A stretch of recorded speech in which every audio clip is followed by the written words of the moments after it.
ओम सजात्म स्वरूप परम गुरु शुद्ध चैतन्य स्वामी ने नमः। महापुरुष हमें वैराग्य की वर्षा में नहलाने का प्रयास कर रहे हैं, शब्दों के द्वारा, वाणी के द्वारा। पढ़कर सुनकर जब तक जीवन में उतारने का प्रयास और पुरुषार्थ नहीं करेंगे, तब तक समझना कि पढ़ा ही नहीं और सुना ही नहीं। हे भव्य आत्मा, तू जीव को यानी आत्मा को यानी स्वयं को शरीर आदि से सर्व प्रकार भिन्न उद्यम करके भी जान। कुछ भी क्रिया करनी पड़े अपने आप को भिन्नता को प्राप्त कराने के लिए, मानने के लिए, उसका दृढ़ निश्चय, निर्णय और श्रद्धान करने के लिए जिस भी प्रकार का उद्यम करना पड़े, चाहे भेद ज्ञान भेद विज्ञान हो, स्वाध्याय सत्संग हो, भक्ति का मार्ग हो, जिस भी मार्ग से जो तुझे अच्छा लगे, परंतु इस बात का दृढ़ निर्णय निश्चय कर, संकोचकीर्ण श्रद्धान कर कि मैं आत्मा सभी परद्रव्य पर भावों से संपूर्णतः भिन्न था, भिन्न हूँ और भिन्न ही रहूंगा। और ऐसी मान्यता दृढ़ होने पर, जिसे जानने पर शेष सभी परद्रव्य क्षण मात्र में छोड़ने योग्य लगते हैं। इसका रिजल्ट क्या बताया? इस निर्णय का रिजल्ट ये हुआ कि यदि मैं आत्मा ही हूँ, परद्रव्य और उसके निमित्त से होने वाले ये परभाव विभाव मैं नहीं, मेरा स्वरूप नहीं, तो अब मैं इसमें क्यों रच पच रहा हूँ? तो एक बार तो आज ही ये मुझसे जुदा भी हो जाए या मैं इनसे जुदा भी हो जाऊं, तो मुझे अंश मात्र भी खेद ना रहे। मान्यता में पूरा पहले छूट जाए, और जितना मान्यता में छूटता जाता उतना बताया उसका रिजल्ट कि बाहर से भी नियम से छूटना ही चाहिए। कोई कहे कि संसार अनंत है, तो कैसे मिटे? उसके समाधान में कहते हैं, बंदर का फंसना इतना ही है कि मुट्ठी को नहीं छोड़ता। मटके में वस्तु पड़ी है, मटके का मुंह छोटा है, हाथ तो चला गया, उसने मुट्ठी भर ली, अब हाथ हो गया चौड़ा। अब उस मटके के मुंह से उसका मुंह, उसका हाथ बाहर नहीं निकल पा रहा है। अब उसको क्या करना है? अब वो उस वस्तु को पकड़े हुए है, उसे छोड़ना नहीं चाहता और उस हाथ को बाहर निकालना चाहता है। तोते का फंसना इतना ही है कि नलिनी को नहीं छोड़ता। पिंजरा खोल भी दे, उसे बाहर भी निकाल दे। जैसे एक दृष्टांत में कहते थे, एक कोई फकीर, एक साधु एक धर्मशाला में रुका, वहां एक तोता पाला हुआ था और रात को चिल्लाने लगा, स्वतंत्रता स्वतंत्रता। बहुत देर हुई, वो उठकर आया, किसी से दया आई। दया तो होती है मूल में साधु संतों के, कि चलो किसी ने इसको पिंजरे में कैद कर रखा है, इसे फ्री कर देते हैं, मुक्त कर देते हैं। उसने पिंजरा खोला, अब वो स्वतंत्रता चिल्ला रहा है लेकिन बाहर नहीं निकल रहा है। तो उसने कहा, चलो इसको अभी पता नहीं होगा दरवाजा खुला है नहीं है, मैं ही इसे बाहर निकाल देता हूँ। अब बाहर निकालने जा रहा है तो वो चोट से उसको काट रहा है। फिर भी दया थी, उसने कैसे ऐसे करके उसको बाहर निकाला और छोड़ दिया और जाकर सो गया। फिर सुबह 4 बजे आवाज आई, स्वतंत्रता स्वतंत्रता। अब वो वापस आके देखता है तो वो तोता पिंजरे के पिंजरे में, दरवाजा उसने खुला रखा था। तो अब क्या आएगा वो वापस, और कोई कहेगा भी नहीं, दरवाजा किसी ने खोल दिया होगा और उड़ गया होगा। कहने का अर्थ है हमें इस पर हंसना आता है, लेकिन खुद पर हंसना नहीं आता, क्योंकि वो तोता उस नलिनी को नहीं छोड़ता। कुत्ते का फंसना इतना ही है कि वह भौंकते रहता है और कोई काम है ही नहीं उसे। करोड़पति का कुत्ता हो तो भी क्या करेगा, और रोडपति का कुत्ता हो तो भी क्या करेगा, भौंकने का ही काम करेगा। उसे लगता है मेरा काम इतना ही है, और उससे वो हटना ही नहीं चाहता। कोई 3 मोड़ वाली रस्सी में सर्प मानता है, वहां तक ही उसको भय है।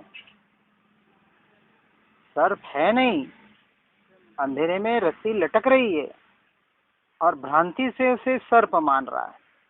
सुबह उठते ही खुद पे हंसता है, अरे देखो मैंने रात को टॉर्च ही लगा दी होती, देख लिया होता। उतना ही उसको भय है। मृग और मृग मरीचिका में जल मानकर दौड़ता है। हिरण उस चमकते हुए रेत को पानी मानकर उसके पीछे भागता है और इससे अनंत दुख को प्राप्त करता है। कहते हैं कि मृत्यु को भी शायद प्राप्त हो जाए। उसी प्रकार यह आत्मा, यह जीव यानी कि मैं, पर को अपने रूप मानता हुआ इस संसार में परिभ्रमण कर रहा हूँ।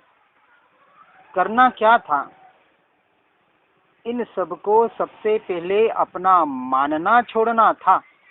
ये हुआ सम्यक दर्शन। पर द्रव्य, पर भाव, पर के निमित्त से होने वाली क्रियाएं, पर के निमित्त से होने वाले भाव, अंश मात्र भी मैं नहीं, मेरे नहीं, ये तो बहुत दूर। परंतु मुझ आत्मा के मैं आत्मा हूँ, ज्ञान मात्रा हूँ, ऐसा भेद ज्ञान, भेद विज्ञान के विकल्प, ये शुद्ध भाव, शुद्ध द्रव्य की अपेक्षा से मुझसे अन्य है। भिन्न नहीं कहा, अन्य है। मुझसे ही मुझ में उत्पन्न भले हो रहे हैं, लेकिन क्षणिक है, अभी परमानेंट नहीं हुए हैं। इतनी भेद ज्ञान, इतनी स्वतंत्रता, इतना क्रमबद्ध पर्याय एक एक एक एक को समझाने के बाद भी यदि हम पर और पर में उलझे रहें तो समझ लेना हम अपने आप को क्या माने। और पर को अपने रूप मानना इतना ही संसार है और कोई संसार नहीं है। संसार हमारी एक काल्पनिक अवस्था मात्र है।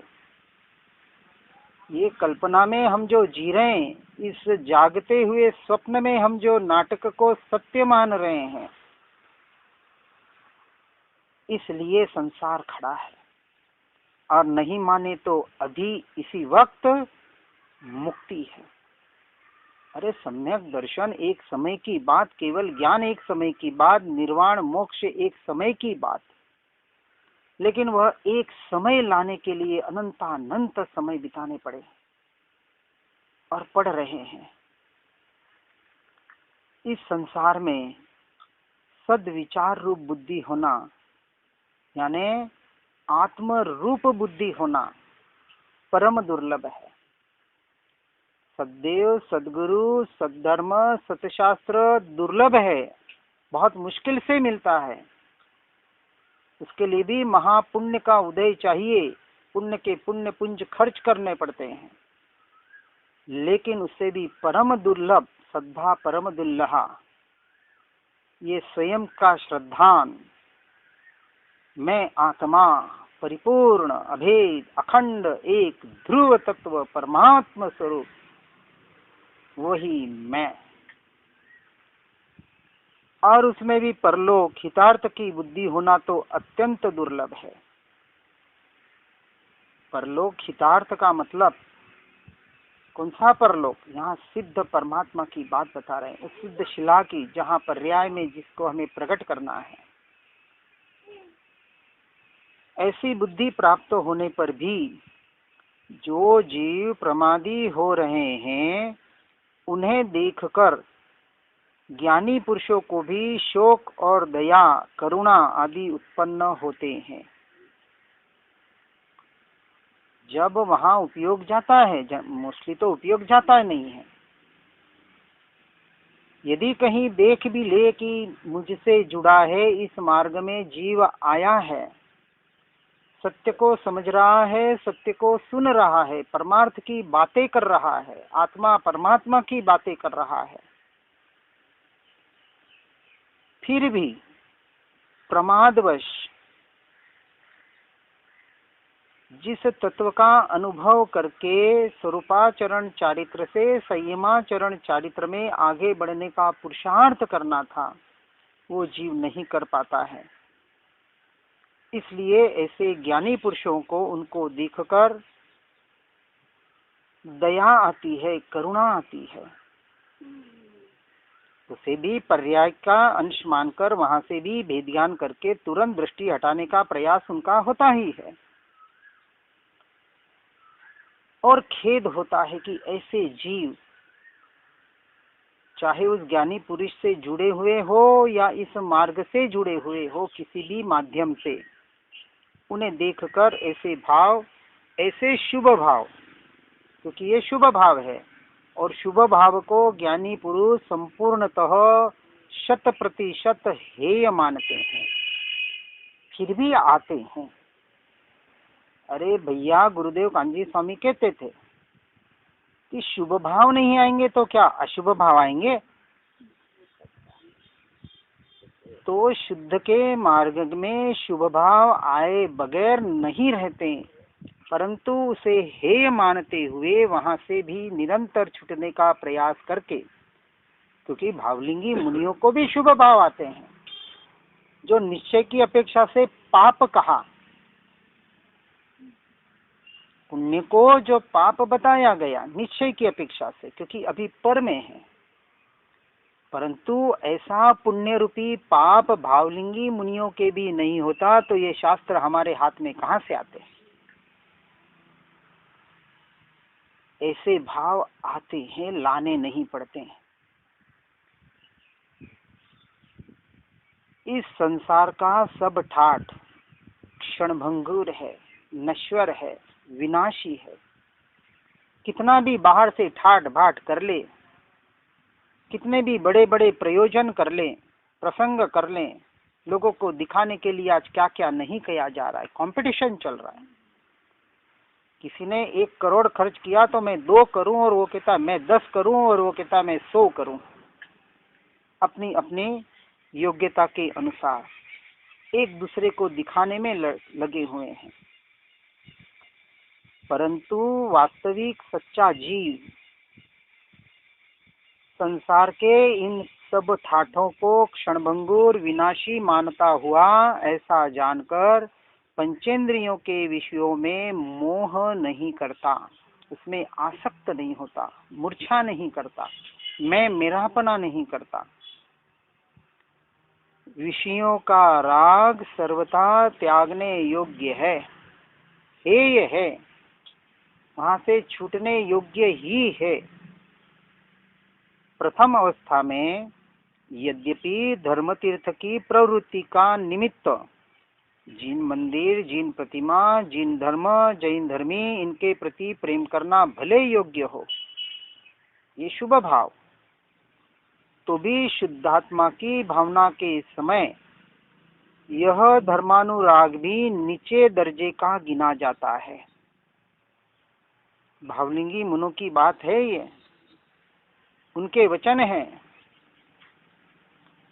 कि धर्म तीर्थ की प्रवृत्ति का भी निमित्त का भाव आ जाए, ऐसे शुभ भाव, मंदिर, प्रतिमा, धर्म, धर्मी, इनकी भक्ति, पूजा, सेवा का भाव आ भी जाए, तो भी शुद्धात्मा की भावना के समय वह नीचे दर्जे का गिना जाता है और वहां पर भी केवल वितराग भाव ही रहता है।